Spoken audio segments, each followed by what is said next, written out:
bedtime buddies. We missed you guys. Thanks for tuning in and sharing your day with us or your night with us. My name's Nikki Moon, and this little girl right here is KB. Welcome back to the channel, and today we're going to read The Giant Blue Guy. We're going to be finishing the very last short story in our book, Larger Than Life, The Adventures of American Legendary Heroes. We've already been reading a couple of these books, so we're finally at the last story of the book. And this is Bedtime Stories with KB and Nikki Moon. We hope you guys have been enjoying these little short stories like we've been. Are you guys staying safe out there, washing your hands really good? Making sure you're not around a whole bunch of people. This coronavirus thing is very scary and keeping us cooped up inside also. So we're trying to make the best out of it. We're trying to keep busy and make crafts and do all this schoolwork at home. Right, KB? Mm-hmm. I think this is the page.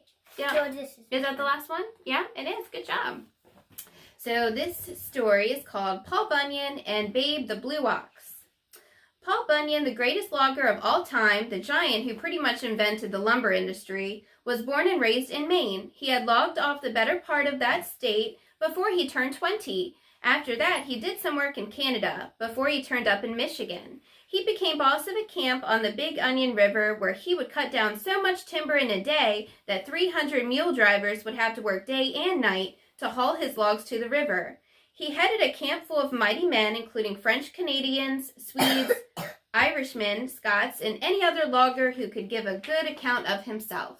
But his truest companion was Babe the Blue Ox. There are different stories of how the two met. One story is that Paul found Babe during the winter of the blue snow. On that special morning, Paul woke just before dawn, broke up the ice on a little lake nearby and washed his face, parted his hair with a hand axe, and combed his beard with a cross-cut saw. Then he went out looking for a stand of trees to cut down, walking through the blue snow that filled the woods. Suddenly, he heard bellowing from the direction of the frozen river. There he discovered a young ox, already bigger than a full-grown steer, splashing in the water where the ice had given way underneath it. "Hold on!" cried the soft-hearted logger. Kneeling down on the snowy bank, he fished out the soggy calf. The poor thing had been white when he had fallen in, but had turned bright blue from the cold before Paul pulled him out of the icy river. Paul carried the creature back to camp through a blue blizzard, saying, "There, there, poor little baby. There, there." When they reached Big Onion Camp, Paul built a barn for the ox he had already begun to call Babe. Then he searched the mountains around for moose moss to make soup for the calf. As it turned out, when Babe was spoon-fed with love and soup, he grew so fast that the next morning Paul found the barn he had built sitting on the ox's back. Goodness. And then I'm going to show the house on him. Oh, you think? Then Paul put his hands on his hips and said with a smile, "You're sure going to be something to reckon with." Then he scratched at his beard thoughtfully and added, "You have so much power it shouldn't be wasted. When you're grown up, I'll find you some useful work." Babe made a soft chuckling sound as if to say, "That's fine with me." Paul kept on feeding Babe, and pretty soon the animal was up to full size, measuring 42 axe handles between the eyes. Goodness gracious. The ox is bigger than him. Okay, Be careful. Let's see if I'm right. An ordinary person standing at Babe's head or tail would have had to use a telescope to see what was happening at the other end. Some people say that Paul dug the Great Lakes so that Babe would always have fresh water. A lot of the smaller lakes in Wisconsin and Minnesota, they add, are simply Babe's hoof prints filled with water. Babe's shoes were made by the blacksmith, Ole Olson, who sank to his knees in solid rock the first time he tried to carry one. At first, there was a lot of grumbling because Paul put part of his crew to work bringing in enough hay to feed Babe. "That critter's a waste of hay and time," some men said. The matter was settled by Johnny Inkslinger, Paul's bookkeeper. He used a special fountain pen that was 18 feet long and connected by a 3-foot hose to 38 barrels of ink on the shelf over his desk. Always looking for a way to save a penny, Johnny once saved 9 barrels of ink over a winter by not crossing his T's or dotting his I's. He pointed out, "Babe really saves us money. He He can haul the lumber in one trip that we needed 300 mule drivers for. Thanks to him, we make more money. That means your paychecks are bigger. Babe, who could haul anything, was a great worker who could drag 640 acres of timberland to the river at one time, all in one piece. There, Paul's crew chopped down the trees, then the blue ox hauled the cleared land back into place. Paul would also use the blue ox in plenty of other ways. Once, when one of Paul's men sent the wrong lumber down the Mississippi to New Orleans, Paul was faced with the problem of getting the lumber back upstream. What would have seemed impossible to anyone else just needed a little thinking on Paul's part. He simply fed Babe an extra big salt ration, then led him to the Mississippi to drink. Babe was so thirsty he drained the river dry, sucking the water upstream so that the logs came back faster than they had gone down. Babe was a fine pet. When he was happy, he would chortle and roll his big blue eyes and stick out his tongue to lick Paul behind the ear or on the back of the neck. This would always send the giant logger into roars of laughter that made folks miles away think thunder was rolling down the mountains.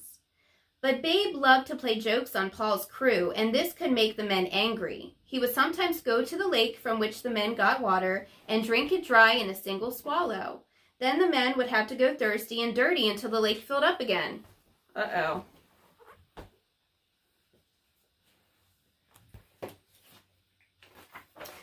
Once he lay down in the river and dammed it up, not moving until Paul drew him away with a sandwich made of 2 giant flapjacks with a filling of clover hay.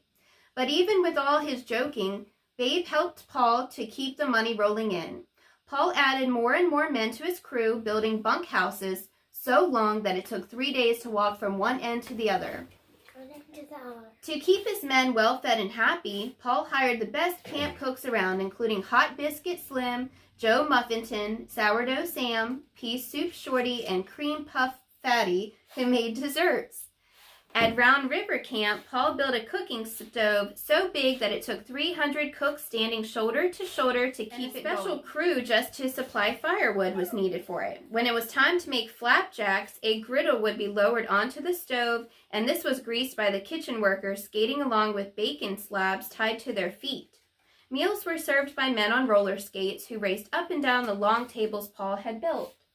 When they were ready to move on to the next camp in North Dakota, Paul got the bright idea of tying all the camp buildings together, with the cookhouse in the lead and having Babe haul the camp to the Red River. When he yelled, "Gee, haw, hey!" Babe pulled the camp over mountains and plains while the loggers leaned out the cabin windows waving to anyone they happened to see, though for the most part only the wild creatures of the woods saw them pass. One winter, Paul logged off North Dakota with the 7 axemen, his finest lumberjacks. Stories about the height and weight of the 7 axemen are all different, but people say that they had used 4-foot logs as toothpicks.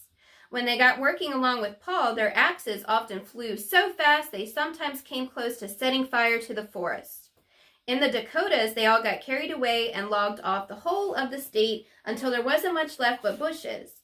Looking around and feeling a little bad, Paul said, "I think maybe we should have stopped a while back."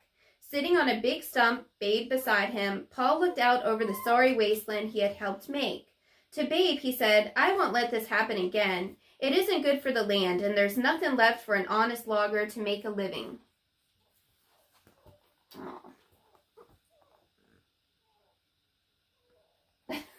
Our little doggie's outside crying. She wants to come in. And this is them connecting all the houses together and moving them.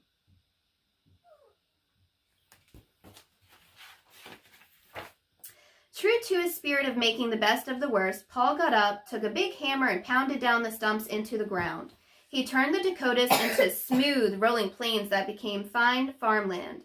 But Paul was never able to cross the Dakotas without thinking of the great forest that had disappeared under his axe. When Paul and his men returned to the North Woods, they found that pine trees, loggers, and a certain blue ox were not the only things that came big-sized there. They were attacked by giant mosquitoes that had to be fought off with pikes and axes. When they tried to escape into a cabin, these monsters would tear off the roof or chew through the log walls. Paul decided to fight fire with fire, so he sent Sourdough Sam back to Maine for some of the giant bees Paul remembered from his boyhood. Sourdough had to bring the insects back on foot with their wings tied because they could not be controlled if they were allowed to fly. He collected their stingers, gave them boots, and marched them 2 by 2 to Paul's camp.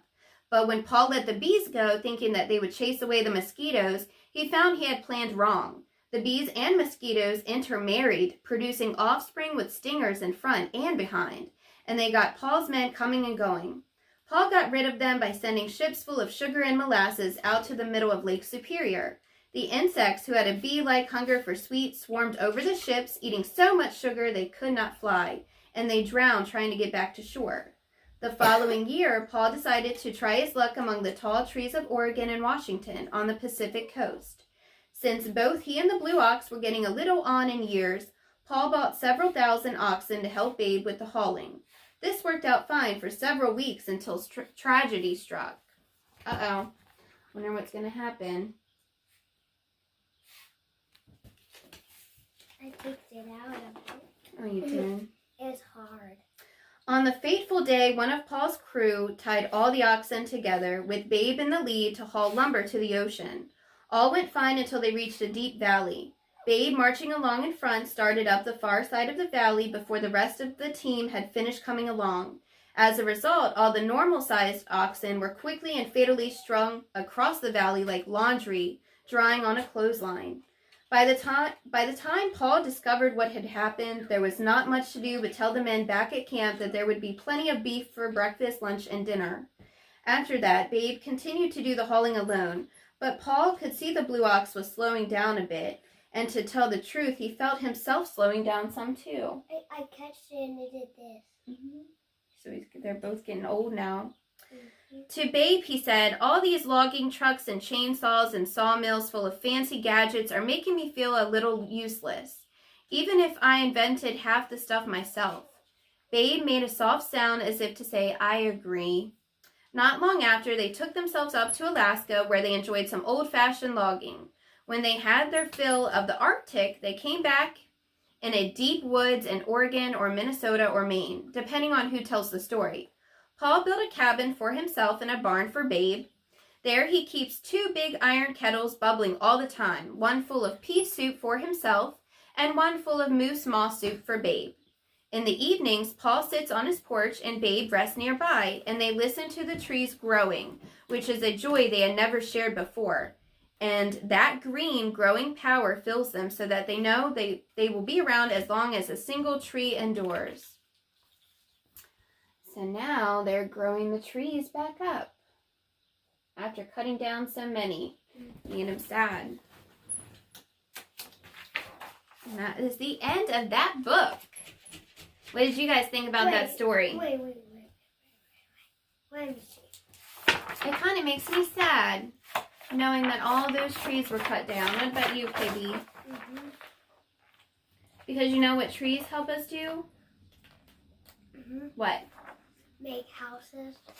Yeah, if you cut them down. But if you don't cut them down, what does a tree produce for us? Broccoli. Oxygen. So it helps us breathe. Trees help us breathe. That means we can smell? That means we can breathe from trees. Trees are the ones that allow us to breathe. So if we cut down all these trees, we're not going to be able to breathe, right? Like this. Alright guys, well I hope you guys enjoyed that little story. We don't know what our next book is going to be. KB's probably going to pick that one out. So I am really excited. I'm going to get my wiggles out. Alright, get your wiggles out, KB.